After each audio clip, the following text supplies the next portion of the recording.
With a KBLA Talk 1580 editorial, I'm Tavis Smiley. Culture in my lifetime has been as impactful, if not more impactful, than politics or law or any other pursuit or business. You know, I like to say culture is undefeated. Culture is undefeated. That's what Council President Marquise Harris Dawson says. And you know what? He's right. Culture is undefeated. But here's the problem. You don't get to celebrate the culture while ignoring the people who created it. And that's where this procrastination Crenshaw conversation gets real. As you know, the community sent a formal letter to Harris Dawson. We're still waiting for an official response from the city. The deadline is Friday, September 4th. But in the interim, Harris Dawson penned an open letter to the community. Okay, that's fine, but responding is not the same as answering. That said, let's not confuse fixing the parking, repairing the streetlights, and repaving streets and sidewalks with finishing Destination Crenshaw.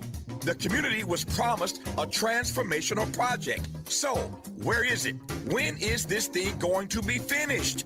The council president says the project is being delivered on a timeline. What timeline?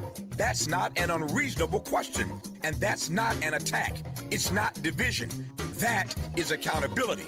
And then there's the business interruption money. So in his letter, Harris Dawson says that more than $1 million went to Doolin's on Crenshaw, and additional assistance went to a few other individuals. Oh, really? Who received the money? How much money? And who didn't? I can assure you a whole lot of folk didn't get that money. How do I know? I'm getting the phone calls. You see, transparency should not scare anybody. That's how accountability works, and that's why in our letter, we ask for an audit. But instead, what do we get? A discussion about Tavis Smiley, the pastor, the parishioners, the business owners, the people asking the questions, their motives, their ambitions, their character. Well, let me tell you something. When you can't answer the questions, attacking, insulting, and gaslighting the persons asking the questions doesn't make the questions disappear. It just makes people ask why you won't answer it. Let me be clear. We don't want to fight with the council president. We want the project finished because the people of Crenshaw are not on the sidelines, Mr. President. They are Crenshaw. And if culture really is undefeated, then respect the culture, respect the people, respect the businesses, and most importantly, respect the questions. Now, answer them. The Crenshaw Corridor community is still waiting, and September 4th is fast approaching. With a KBLA Talk 1580 editorial, I'm Tavis Smiley. As always, we welcome your feedback. Just talking louder, just saying nothing, just saying nothing. The blackness, keep on. Never say die, keep on. Blackness, keep on. Never say die, keep on.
You are listening to and streaming A More Perfect Union on KBLA Talk 1580. I'm Dr. Nicordelai Corte, your host and White House correspondent, joining you live in afternoon drive time, where I'm in touch until you be in touch. Follow me on all the socials at Dr. Nicordelai. Just type in Dr. Niq, DRNIIQ, and I pop right on up. Fresh for you to follow. Also, be sure to download the KBLA app if you haven't already. And might I just also add, mark your calendar. I don't know about you, but I'm super excited. And this isn't just the political nerd in me. I have a feeling that I'm probably about to be in good company. But on October 3rd, KBLA Talk 1580, along with a host of other partners, including the CVEP project, we're going to be hosting a California Voices political town hall and ballot forum. It is the place to be, Saturday, October 3rd. And, you know, all the candidates are coming. All the major candidates in California are going to be there. One stage, one day, one event. You got your candidates for California governor, candidates for LA mayor, candidates for um, so many offices that touch our everyday life are going to be there. And you may even have an opportunity to put some of your urgent questions to them. And so mark your calendar for Saturday, October 3rd. More information coming. I'm super excited about it. So I hope you will also be super excited about it. Now, it's time for your national news roundup. It's time for you to decide the good, bad, and ugly headlines of the day. And kicking us off, we're going to talk about the Pennsylvania measles deaths and what we still don't know. The Lancaster County Coroner's Office said that it actually can't confirm the state's own announcement about these two measles deaths. State officials have declined to share basic information like the ages, locations, or other or some of the other information about whether the victims were part of the area's plain community, citing privacy concerns. The Department of Health is even using unusual language here. The Department of Health in Pennsylvania, they're calling the deaths, quotes, measles associated, a term applied when lab or epidemiological evidence of measles is present, but the official cause of death is still under investigation. Now, we're not going to speculate beyond what's been confirmed, but we will say this. Transparency builds trust. Don't we know it? And in a public health crisis, trust is the whole game. It's the whole game. And so we'll continue to watch that and bring you information that we can confirm as things develop. But next, only in 2026 does this sentence make sense. The Trump administration is threatening to tear down the Kennedy Center. In a court filing this week, lawyers for the Kennedy Center, they told a federal judge that without extensive renovations, the building, quotes, will deteriorate further into an unsafe, decrepit structure that will be required to be taken down. End quote. That's what they said. But the proposed replacement being an outdoor amphitheater on the Potomac.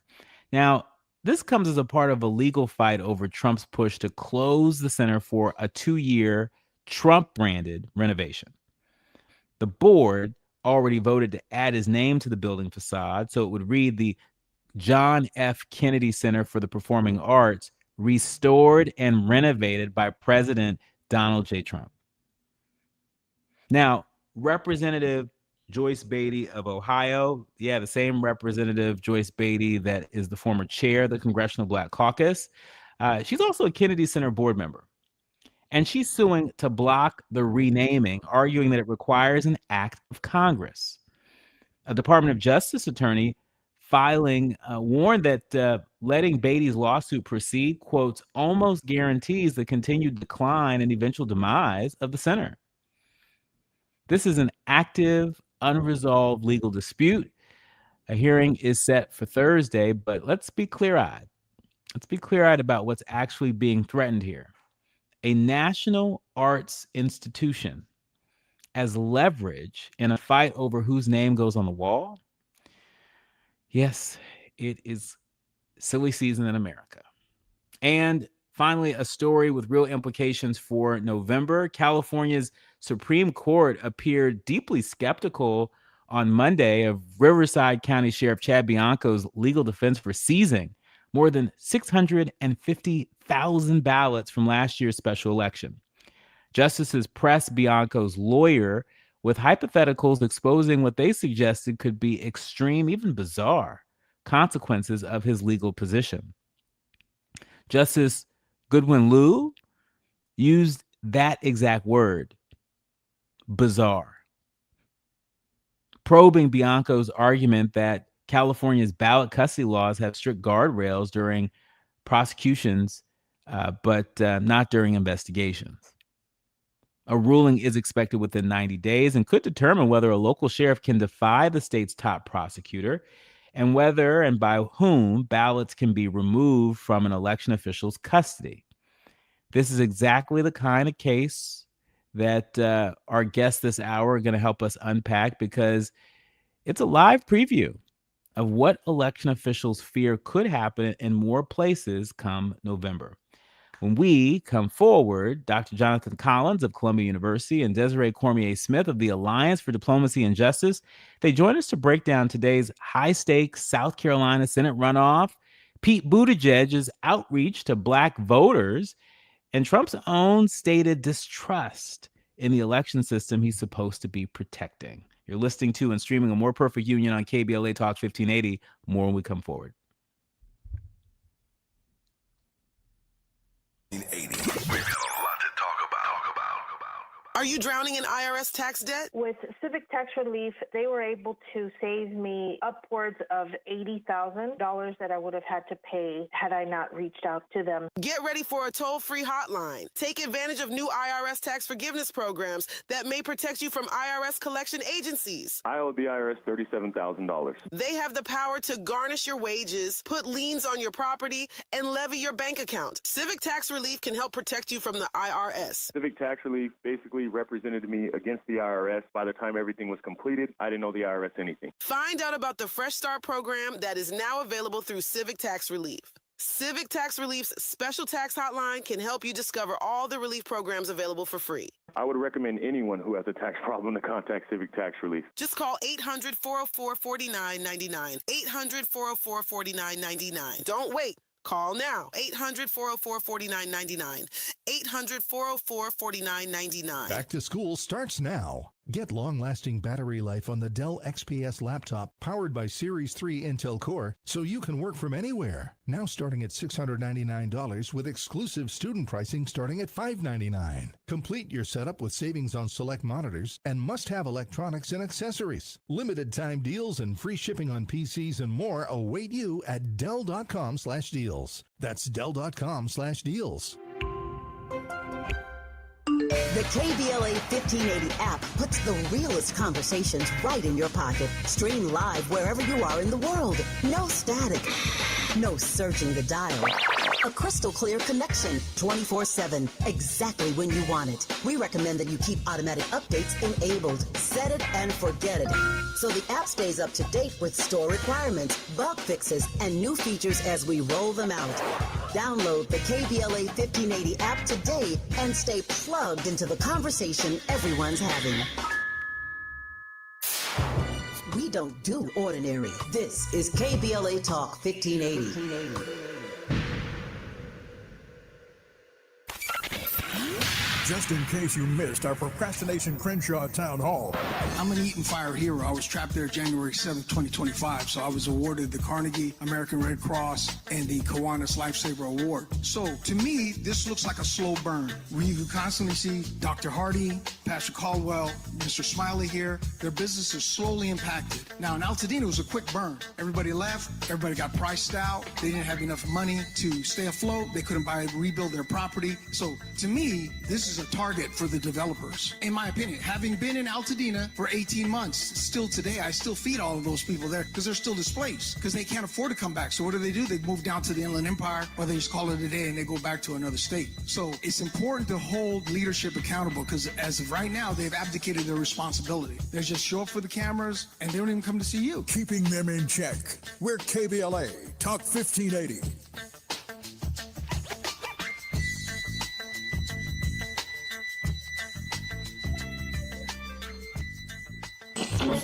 We have no permanent friends or permanent enemies. Only permanent interests as we effort to build a more perfect union. You are listening to and streaming A More Perfect Union on KBLA Talk 1580. I'm Dr. Cordelai Corte, and there they are. Desiree Cormier Smith, the co-president of the Alliance for Diplomacy and Justice, and everybody's favorite Morehouse man, Dr. Jonathan E. Collins. He is an associate professor of political science at Columbia University. He's also our resident democracy scholar. Welcome, y'all. How you doing? Hey, we're back. We're here. We made it. Yeah. We are. Great. How are you? Good. I mean, so much to unpack. There's always an election somewhere, and today is election day in South Carolina, and it's not a small race. In fact, it's a test of exactly how far a Trump endorsement still carries. I want to talk about the South Carolina Senate runoff first. Dr. Collins, I want to start with you. Walk us through why this seat even needs a special primary. Of course, Lindsey Graham, the Republican nominee, passed away on July 11th. And now his sister, Senator Darlene Graham, is facing off against Representative Ralph Norman in today's runoff to determine who carries the GOP nomination into November. This election is so funny to me. It's Dr. Nee and Ms. Cormier Smith, my distinguished colleague. Are either of you fans of the show Survivor? No, I've never seen it, but I know the premise.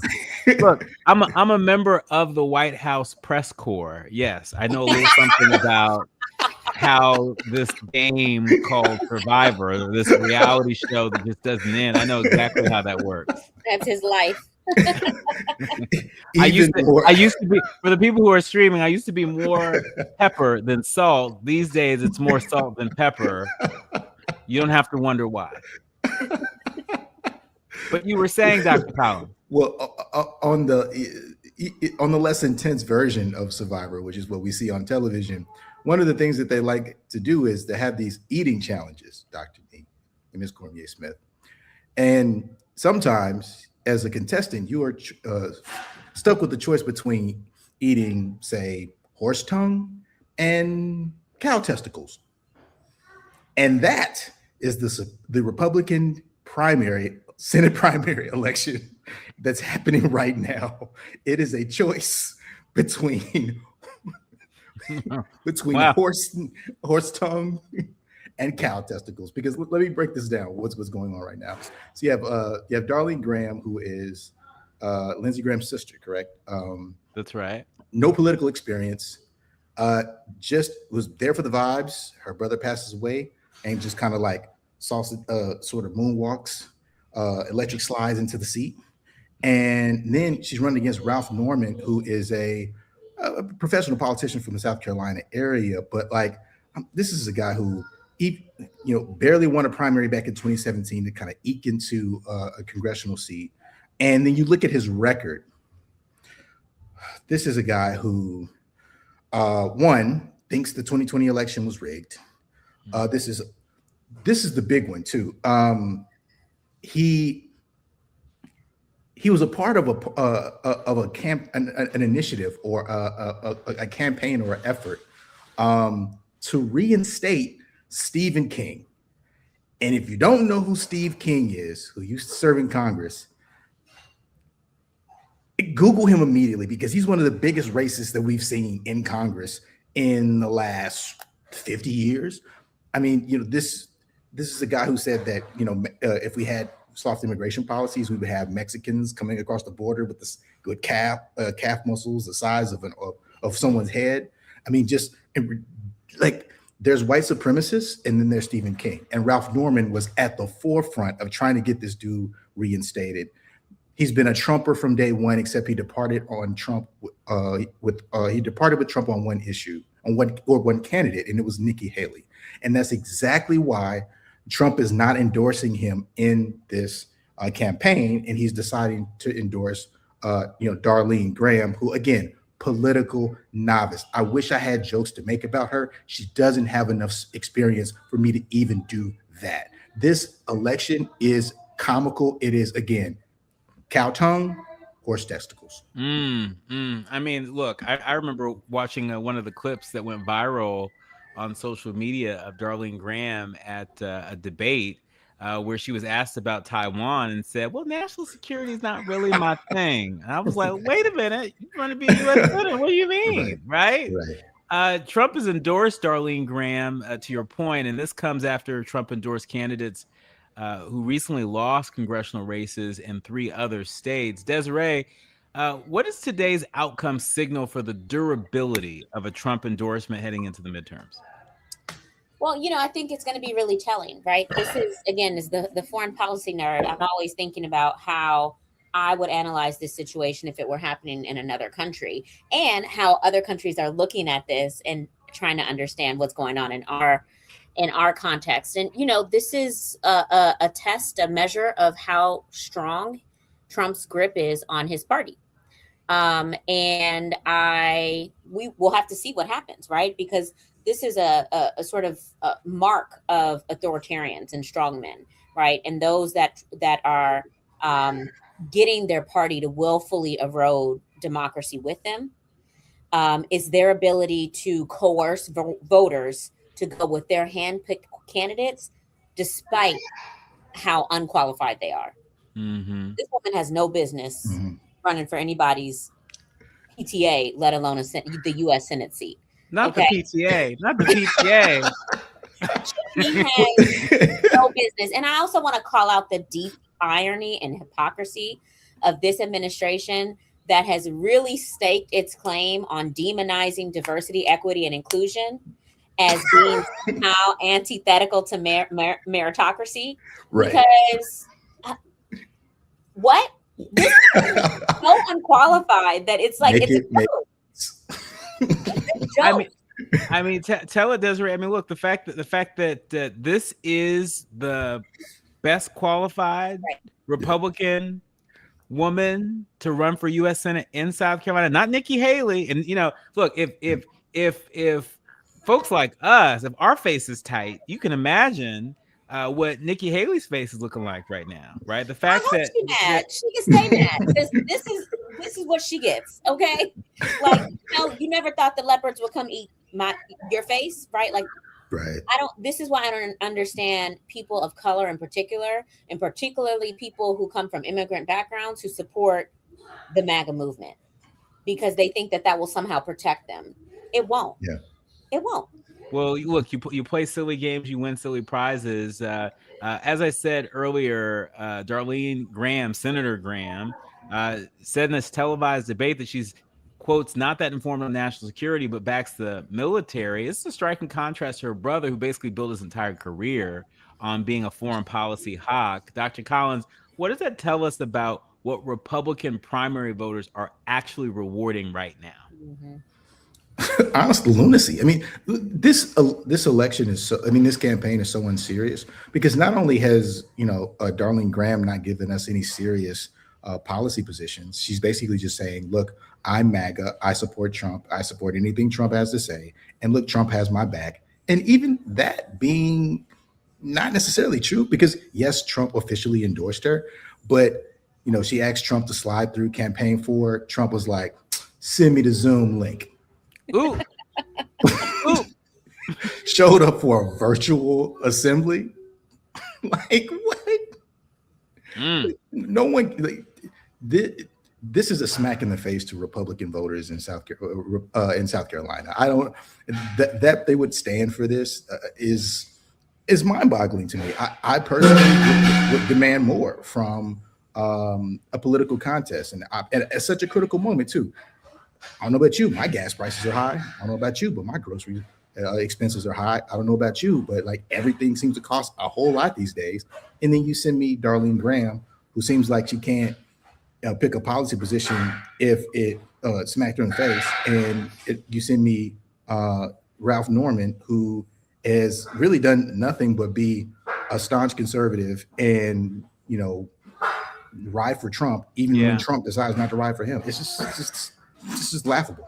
It's silly, but look, there are other things happening in South Carolina. There may be some things happening in the kitchen too, but there's some other things happening in South Carolina with former Transportation Secretary Pete Buttigieg and black voters ahead of 2028. Desiree, Secretary Pete just made a notable swing through Orangeburg, South Carolina. This is the same state that ended his 2020 campaign where he pulled only about 3% of the black vote. South Carolina is now the first state of the 2028 Democratic primary calendar.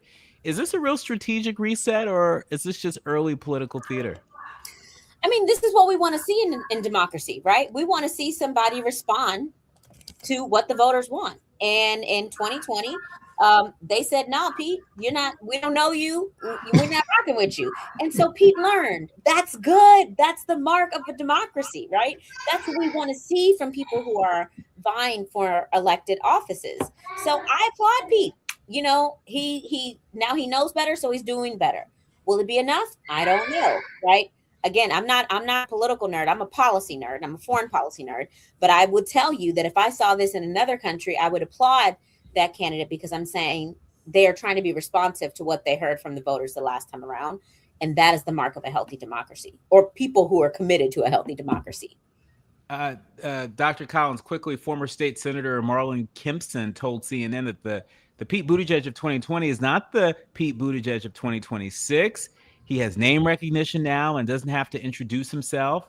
From a political science lens, how much does name recognition alone move the needle with black primary voters who've been burned by promises before? Well, name recognition goes a long way. The only caveat there is it depends what your name is associated with. The only thing that we don't like in politics is a loser. And I think Pete Buttigieg has done enough to solidify himself as someone who doesn't wear that scarlet letter of political loser. I know we don't tend to look at his performance in 2020 in the Democratic primary as super meaningful. But if you look back, hey, in the Iowa caucus, he came out number 2, right behind Joe Biden. I mean, right behind Joe Biden. He was second in the field. You go to New Hampshire, he comes away losing to Bernie Sanders by like literally I think a few hundred votes. Yeah. He was very, very, very viable in places that are very politically different. Yeah. And so, I understand why Pete Buttigieg is kind of walking around with his chest out a little bit, because he's like, hey, y'all better recognize I'm out here in these streets. Well, look, if you can't win black voters, you can't be the nominee of our party. That's not me saying it. That's Jamie Harrison, the former DNC chair and South Carolina native son. When we come forward, Dr. Collins and Desiree Cormier Smith, we're going to talk about whether the president himself is laying the groundwork to challenge the legitimacy of his own midterms. You're listening to and streaming A More Perfect Union on KBLA Talk 1580. Thought-provoking, eye-opening, heart-rendering. This is where authentic voices meet powerful discussions on culture, community, and change. This is where Black voices matter. He's breaking boundaries, amplifying diverse perspectives, and tackling the issues that matter most to you. You're inside A More Perfect Union with Dr. Nee Cortelai-Corte on KBLA Talk 1580. I'm Esther Dillard with BIN News Now. It's day 13 without power for many families in the predominantly black city of Gary, Indiana. Residents described what it's been like. There's no gas, no power, nowhere to go. Governor Mike Braun is now demanding a state investigation into NIPSCO, saying the utility failed to prepare for the storm that ripped through the city on August 11th. NIPSCO says it will cooperate. Thousands are still waiting for the lights to come back on. An Atlanta father is set to enter a plea in the death of his 4-year-old daughter. Rashad Dixon faces murder and cruelty to children charges in the death of Zuri Dixon. Police say the child died after a domestic dispute at an Allison Court apartment back in March. And tributes continue to pour in for country music legend Dolly Parton, who has a history of supporting black artists and causes. The icon passed away at the age of 80 today. Get BIN News Now on demand 24/7 on the iHeartRadio app. For victims of drunk and drug driving, our grief is unique. But you are not alone. You always have a place at MAD. Call our 24-hour victim helpline at 877-MAD-HELP or visit mad.org. This is the KBLA Sports Minute with Ray Richardson. Some very troubling news for the National Football League. A study conducted by the British Medical Journal found that 25% of NFL players that died between 2016 and 2021 had CTE, the acronym for degenerative brain disease. The study tracked the health conditions of 878 former players during the 5-year period. Long before this study was conducted, CTE has been linked to health concerns of former NFL players. The Big Ten Conference is refusing to allow players on an NFL training camp roster to return to their school for a 5th year of eligibility. A federal court ruling opened the door for college football players to play 5 seasons before their eligibility runs out. The ruling allows players who were drafted by NFL teams or signed as free agents to go back to their school if they don't make the team. At the moment, the Big Ten is the only Division I conference putting their foot down and saying no. No debates, no speculation, just the info you need. That's your KBLA Sports Minute. I'm Ray Richardson on KBLA Talk 1580. There is no denying that we've always been the conscience of this country. KBLA Talk 1580 is progressive talk radio built for our community, by our community, and with hosts who look like you, live near you, and care about what you care about. 50,000 watts of truth right here in Southern California. KBLA Talk 1580. Listen live on your AM radio dial at 1580 or stream us live on our KBLA1580.com website or on our free KBLA 1580 app. Unapologetically progressive. Ready to order? Yes. We're earning unlimited 3% cash back on dining and entertainment with the Capital One Saver card, so let's just get one of everything. Everything? Fire everything. The Capital One Saver card is at table 27, and they're earning unlimited 3% cash back. Yes, Chef! This is so nice. Had a feeling you'd want 3% cash back on dessert. Ooh, tiramisu. Earn unlimited 3% cash back on dining and entertainment with the Capital One Saver card. Capital One, what's in your wallet? Terms apply. See CapitalOne.com for details. KBLA Talk 1580. We've got a lot to talk about. KBLA Talk 1580, connecting you with services and solutions. The BLM Center for Black Power is a hub for Black activism in the city of Los Angeles, a standalone nonprofit affiliated with Black Lives Matter LA. The venue is home to live events, meetings, and organizing drives for Black-led community-based organizations. It is also the base of operations for Black Lives Matter LA. Built on what used to be a nuisance property owned by an arms dealer, the BLM Center for Black Power is in the heart of Leimert Park and has opened its doors to everything from youth organizers to toy drives to film screenings and community town hall meetings. To make a donation or make a request, please visit blmla.org. That's blmla.org. This is a community call to action from KBLA Talk 1580.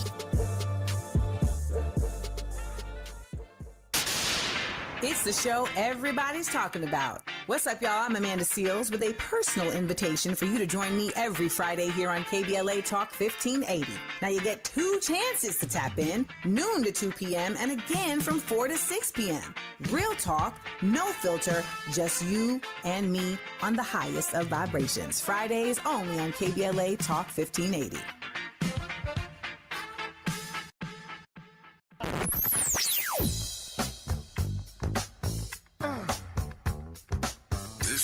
KBLA Talk 1580. Talk radio. That's music to your ears. We're unapologetically progressive. KBLA Talk 1580.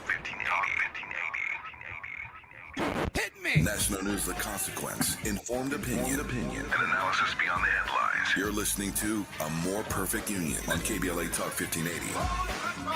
You are listening to and streaming A More Perfect Union on KBLA Talk 1580. I'm Dr. Nicordelai Corte, joined by Desiree Cormier Smith right there. For those of you that are streaming us live, get into it on the YouTube. For those of you that are just in afternoon drive time behind a steering wheel, you just got to imagine the hangout that's happening here. Desiree Cormier Smith, co-president of the Alliance for Diplomacy and Justice, and Dr. Jonathan E. Collins. He is the associate professor of political science at Columbia University. He's also our resident democracy scholar, and occasionally he thinks he's a comedian, and so don't be surprised with any of the metaphors he might use to get your attention. Speaking of getting folks attention, President Trump's got a lot of folks' attention related to this upcoming midterm election. This next story ties directly back to the ballot seizure case that we covered earlier. The Guardian is reporting that the White House and federal agencies have released a series of documents this summer, including disputed analysis of alleged non-citizen voting and historical intelligence memos, stoking speculation that Trump could move to exert greater federal control over the midterms. Dr. Collins, is there any legal basis for a president to declare a national emergency over an election? No. This is a sign of pure desperation. So there are a few notable instances where we've seen presidents declare national emergencies. The biggest one, and apparently, Ms. Cormier Smith, correct me if I'm wrong, the Iran hostage crisis triggered a national emergency, or triggered President Jimmy Carter to initiate a national emergency that apparently is still in place today. 9/11, President Obama initiated a national emergency, or put us under national emergency for H1N1, the swine flu. And then, of course, COVID-19 pandemic. So we're talking about health-related emergencies, attacks on American soil or on Americans.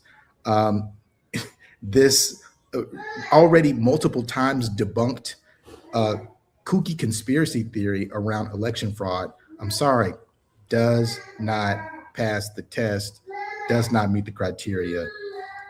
Go to jail, or pass go, do not collect $200. Well, run tell that. I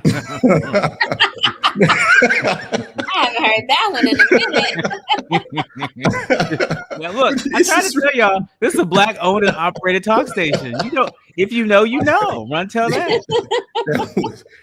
Aria Branch. That was fantastic. That's right. Aria Branch of the Elias Law Group says that the administration is, quotes, trying to lay the groundwork to declare some sort of emergency to nationalize elections, though legal scholars note that no president has ever successfully used an emergency declaration to control voting. Desiree, from a democracy and justice lens, what's the actual danger, even if this never survives a legal challenge? Yeah, well, the danger is, I think there are a couple of things that really make this concerning. One is that now Trump has been on a years-long campaign to undermine trust in our elections, and that can chip away at people's trust, right?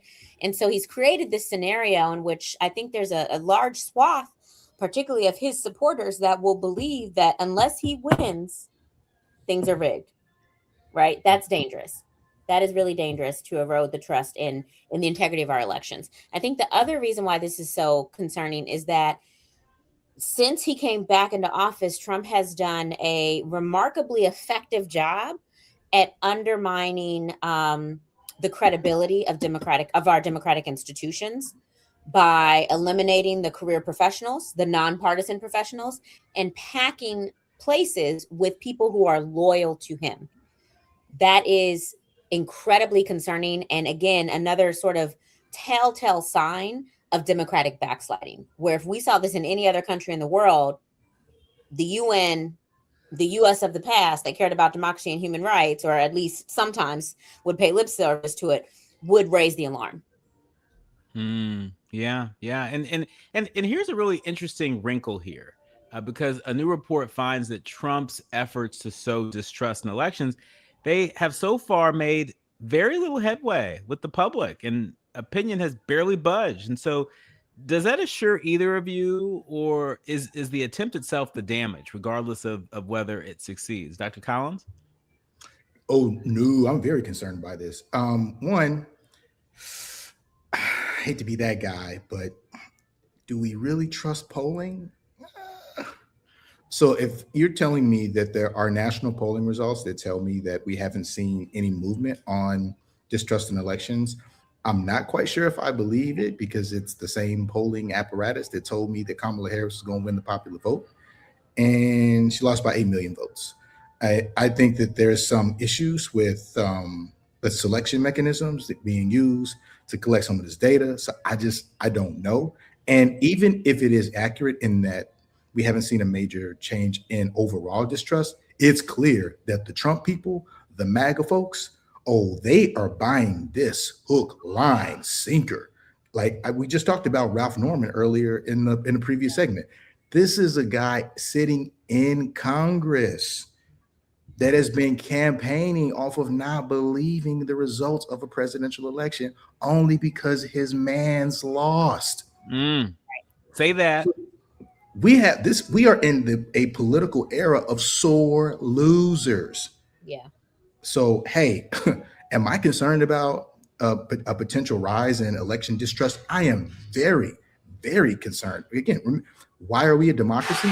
Because we choose to be one. Like it's more complicated than that, but kind of not really. Because as soon as we start distrusting free and fair elections, the peaceful transition of power, individual rights to participate in the political process, as soon as we lose faith in these principles, this all falls down. So I'm very concerned. Yeah. And also, even if polls are accurate and that they're not showing widespread sort of change in opinions about how people are viewing the election system, all it takes is a very violent minority. Let us not forget January 6th. That's right. Who can forget that? Who can forget? I remember being in DC on January 6th. I ain't never seen nothing like that before. Yeah. The president can forget because he ain't even talked about it since. He just thinks the Men in Black pen flashed. Exonerated all them people. You can't forget. When you're over there pardoning folks who participated in it. Right. It's kind of hard to forget the people that you pardoned. And those people are now out, and you think they wouldn't be ready to turn up again? Yeah. That's right. You think they trust elections? Exactly.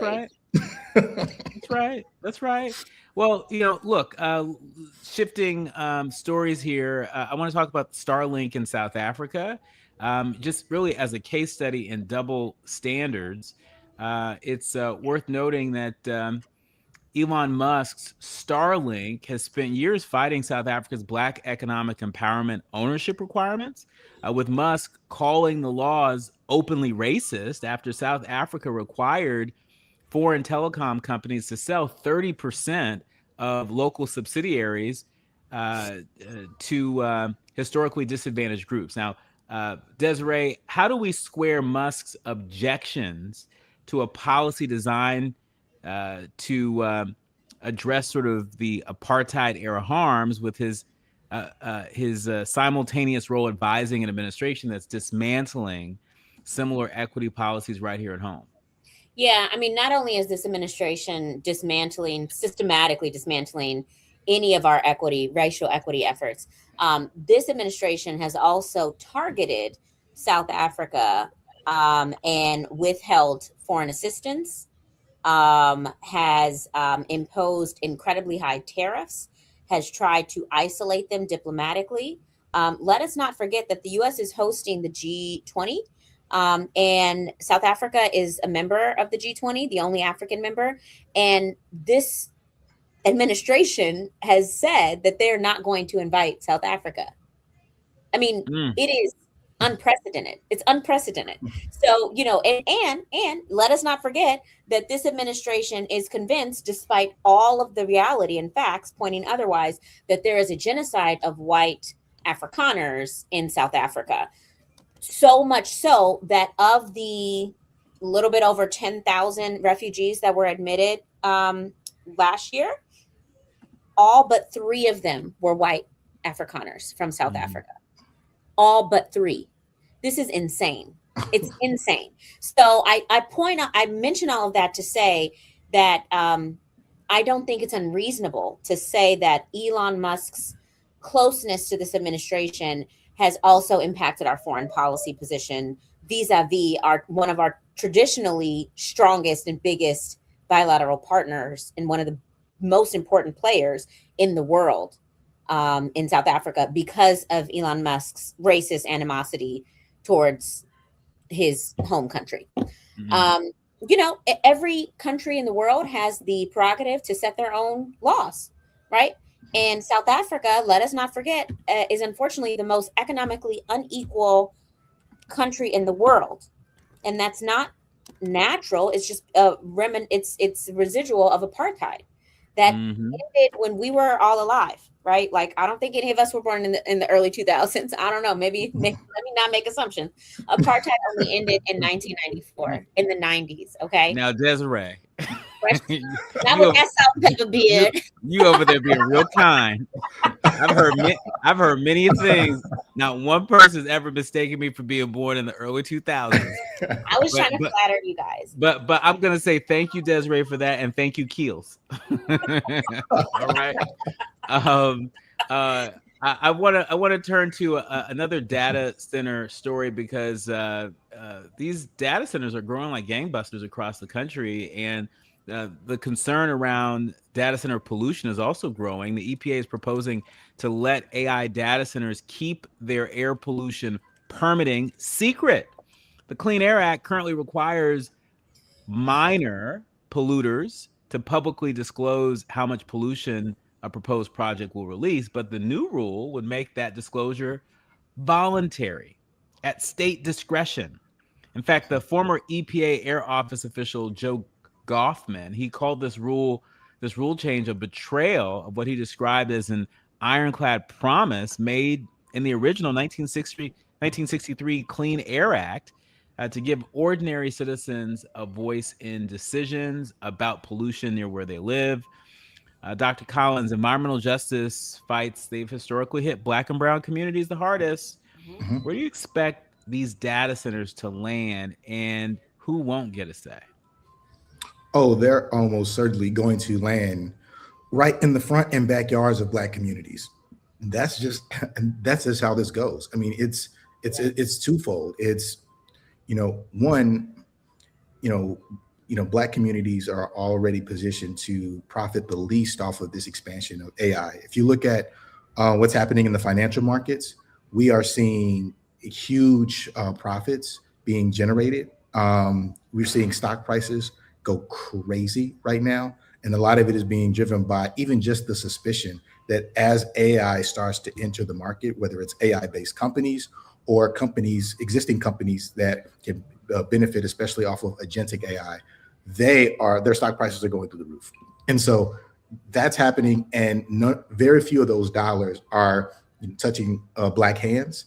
And then on the flip side, the very source that's powering this new rise of especially agentic AI are these data centers that lead to multiple kinds of pollution. It's not just like toxic, it's not just air, it's not just water. It's kind of a combination of everything happening all at once. So yeah, this is very concerning. When we come forward, we're gonna talk about some interesting news afoot at the Pentagon around how they're handling or mishandling civilian deaths overseas. Plus, we have a little bit of breaking news in a special election in Georgia. You're listening to and streaming A More Perfect Union on KBLA Talk 1580. A More Perfect Union on KBLA Talk 1580. We've got a lot to talk about. Someone had a birthday. Yep, 50. Can't believe it. 50 years of wisdom. Great segue. We have a health reminder from the CDC. Pneumococcal vaccination is recommended for adults 50 or older. Says here, we're over 6 times more likely to be hospitalized with pneumococcal pneumonia than adults under 50. I don't love those odds. Same. Look what I found. Pfizer's Prevnar 20 is proven to help protect adults against pneumococcal pneumonia and invasive pneumococcal disease in just one dose, and millions have already gotten it. Continued approval may depend on a supportive study. Don't get Prevnar 20 if you have a severe allergy to its ingredients. A weakened immune system may lower your response. Common side effects include injection site pain and swelling, fatigue, headache, muscle, and joint pain. For full prescribing information, please call 1-855-213-2138. Visit Prevnar20.com or talk to your doctor or pharmacist. I'm on Prevnar20.com now, scheduling my appointment. Good idea. And happy 50th. Hear that? That's the sound of your life. Perfectly imperfect. Beating in rhythm to the world you've created. But every time you drive after drinking, the music gets drowned out. Your life sounds pretty great. Don't let a buzz ruin it. Buzz driving is drunk driving. Don't drive buzzed. A message from NHTSA and the Ad Council. Just in case you missed our Procrastination Crenshaw Town Hall.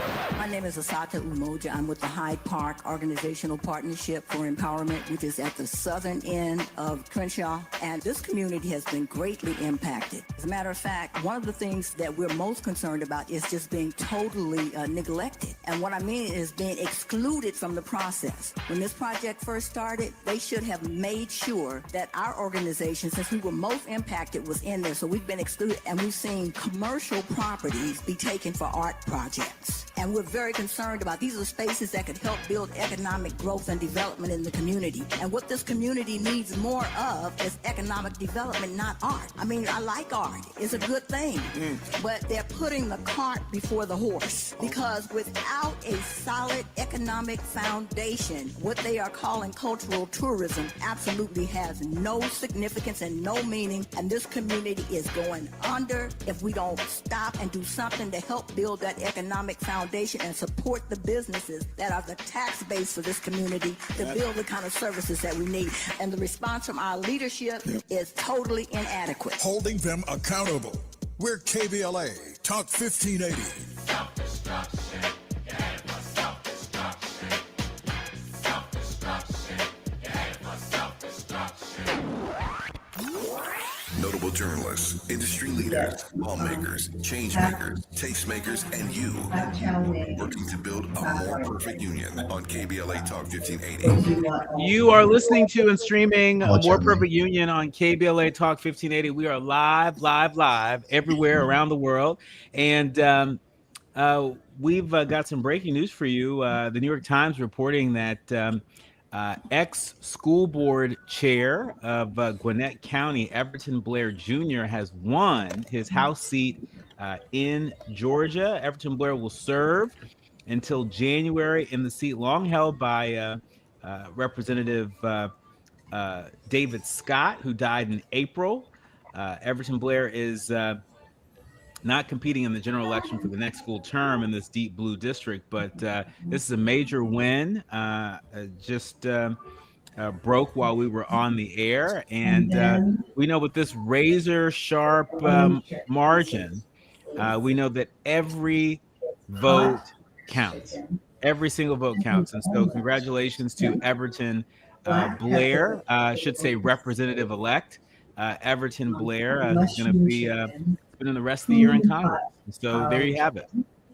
String bean chicken breast. Moving along in our final minutes, we know that Hegseth, he's gutted the civilian protection despite commanders' objection. What do I mean by that? Well, ProPublica they've investigated this story, and it's an investigation that deserves way more attention than we may have time for. But it's about what happens when the people actually fighting a war get overruled by the man in the suit. Desiree, ProPublica, they report that in early 2025, Defense Secretary Hegseth, he polled the nation's top military commanders about cutting the civilian harm mitigation and response program, and every single commander rebuffed the idea, urging him to keep it intact. But Hegseth gutted it anyway, betting that the program was, in his own framing, woke and inconsistent with quotes, maximum lethality. What does it mean when the people closest to the actual battlefield are overruled by political ideology in Washington? Unfortunately, this is par for the course for this administration. We've seen it time and time again at the State Department, where career diplomats and their expertise are sidelined. Example, we have Jared Kushner running around the world with Steve Witkoff, trying to negotiate all of these deals and failing. That's how we ended up in this unjustified, immoral, and unnecessary war in Iran. But this is just the latest example of how that's also playing out at the Department of Defense. It is incredibly disturbing that Pete Hegseth, this like wannabe macho man, completely ignored the people who actually have been in battle, right? Because they know that it is not woke or weak to not kill civilians, right? Killing civilians actually undermines your efforts, right? It is in your best interest to abide by the laws, the international laws of war, especially if you call yourself a values-driven democracy. Yeah. And so this is just the latest example of how this administration is really just making us less safe by ignoring expertise. Yeah, Dr. Collins, in about 30 seconds, what's your take? What's your take on this? The only thing I can add to that is, what's all this money for? Because you've increased the budget, the defense budget, by $250 billion. There's a proposal on the table to increase it by almost $1 full trillion over the next year. You're telling me you are asking for more money from American taxpayers so you can kill civilians and not figure out how to engage in safe warfare? That's right. That's right. Make me slam the dishes too. I mean, I think a lot of people out there. You and my 1-year-old. She's upset about this. I think she said it. Pete Hegseth. What is he Rightfully doing? so. Rightfully right. so. That is our show. That is our show. We said goodbye to Dolly Parton today, and somewhere between grieving her and covering measles deaths, secret Pentagon blacklist, and a sheriff who thinks that he can just take your ballots. It's a lot. It's always a lot. But here's where we keep it real. Here's where we keep coming back to transparency, accountability, and showing up for each other. Those are not optional in moments like this. That's the whole assignment. My thanks to Justin Carter of the Shade Room. Be sure to catch TSR Investigates every Wednesday evening on all the Shade Room's platforms. Also, Dr. Jonathan E. Collins of Columbia University and Desiree Cormier Smith of the Alliance for Democracy and Justice. My thanks to the entire village that makes this happen. Our EP, Tavis Smiley, our producers, Faraji and Art, and our sound engineer, brother Andy. Remember, don't panic, organize, do what you can from where you are with what you have, but by all means, do something. You've been watching and streaming and listening to A More Perfect Union on KBLA Talk 1580. Can you spark great learning experiences in your classrooms today? Join at thinkitup.org. This is the KBLA Sports Minute with Ray Richardson. Some very troubling news for the National Football League. A study conducted by the British Medical Journal found that 25% of NFL players that died between 2016 and 2021 had CTE, the acronym for degenerative brain disease. The study tracked the health conditions of 878 former players during the 5-year period. Long before this study was conducted, CTE has been linked to health concerns of former NFL players. The Big Ten Conference is refusing to allow players on an NFL training camp roster to return to their school for a 5th year of eligibility. A federal court ruling opened the door for college football players to play 5 seasons before their eligibility runs out. The ruling allows players who were drafted by NFL teams or signed as free agents to go back to their school if they don't make the team. At the moment, the Big Ten is the only Division I conference putting their foot down and saying no. No debates, no speculation, just the info you need. That's your KBLA Sports Minute. I'm Ray Richardson on KBLA Talk 1580. All I need is one mic.